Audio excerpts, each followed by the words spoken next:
12வது பகுதியின் தொடர்ச்சி. அவதாரம் 4. கஜானன. ஒரு முறை குபேரர் கைலாசத்தில் இருக்கும் சிவனை பார்க்க வந்தார். அப்போது சிவனும் பார்வதி தேவியும் அவருக்கு ஆசி வழங்கினர். தவறுதலாக பார்வதியின் அழகை ரசித்ததால் கோபமுற்ற பார்வதி தேவியின் முகத்தை காண அஞ்சிய போது லோபசூரன் எனும் அரக்கன் தோன்றினான். சுக்ராச்சாரியரிடம் கல்வி பயின்று ஓம் நமச்சிவாய எனும் மந்திரத்தை உபதேசிக்க பல ஆண்டுகளாக தவமிருந்து சிவனிடத்து பயமின்மை எனும் வரத்தை பெற்றான். வரத்தின் விளைவாக 3 உலகத்தை வென்றும் ஆசை தீராது கைலாசத்தையும் ஆள சிவனிடத்தில் கேட்டபோது சிறிது யோசித்து பின்னர் சம்மதித்தார். இத்தருணத்தை பயன்படுத்தி கொண்டு தேவர்களுக்கும் மகாரிஷிகளுக்கும் எல்லையில்லா துன்பங்களை ஏற்படுத்தினார். இதனை தாங்க இயலாது தேவர்களும் மகாரிஷிகளும் விஷ்ணுவிடம் முறையிட விஷ்ணுவும் கஜானன அவதாரத்தில் இருக்கும் கணேசனை லோபசூரனை அடக்க அனுப்பினார். கஜானனின் மிக பிரம்மாண்ட உருவத்தையும் தோல் வலிமையும் கண்ணுற்ற மாத்திரத்தில் போரிட இயலாது சரணடைந்தான். 5வது அவதாரம் லம்போதரன். விஷ்ணு மோகினி வடிவில் இருக்கும்போது சிவன் மயங்க அதே சமயம் தன் உண்மை வடிவத்தை விஷ்ணு காட்ட சிவனின் கோபமும் வருத்தமும் குரோதசூரன் எனும் அரக்கனை உருவாக்கியது. குரோதசூரன் சூரிய தேவனை வழிபட்டு அதனால் கிடைத்த வரத்தால் அரக்கர்களின் மன்னன் ஆனான்.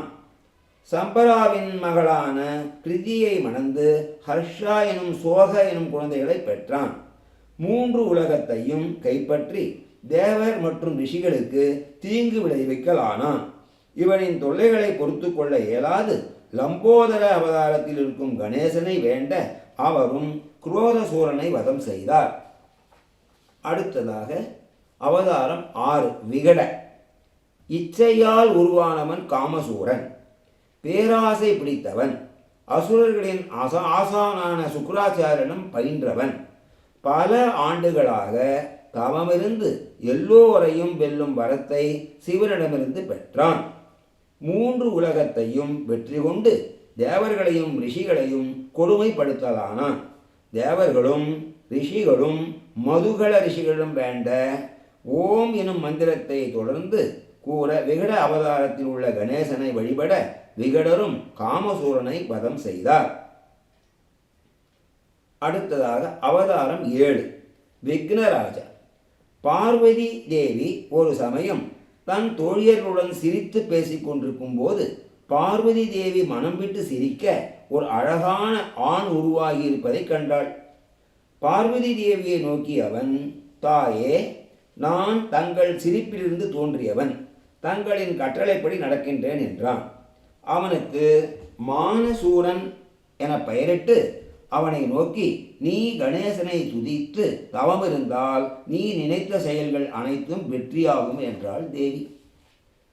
மானசூரனும் காற்றிற்கு சென்று 3 உலகனையும் தான் ஆள வேண்டினான்.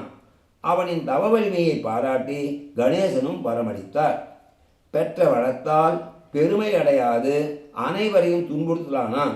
துயர் தாங்காத தேவர்களும் ரிஷிகளும் விக்னராஜனை வழிபட மானசூரனை விக்னராஜன் வதம் செய்தார். அவதாரம் 8.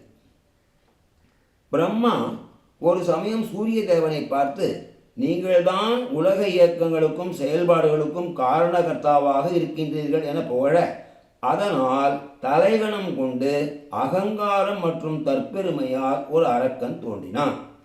அவன் பூவுலகம் சென்று அசுரர்களின் ஆசானான சுக்ராச்சாரியரை அணுகினான்.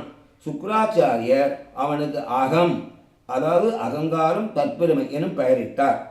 சுக்ராச்சாரியர் அவனை தூமரவர்ணனை வேண்டி வணங்கினால் எண்ணியதை அடைவாய் என கூற அகமும் தூமரவர்ணனை வணங்கி தவமிருந்தான்.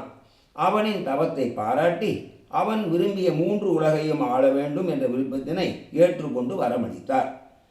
அகமின் செயல்பாடுகளால் மிக்க துன்பத்தில் உழன்ற தேவர்களும் ரிஷிகளும் தூமரவர்ணனை வேண்ட அவரும் அவன் ஆணவத்தை ஒழித்து அவனை பாதாள உலகம் அனுப்பி வைத்தார்.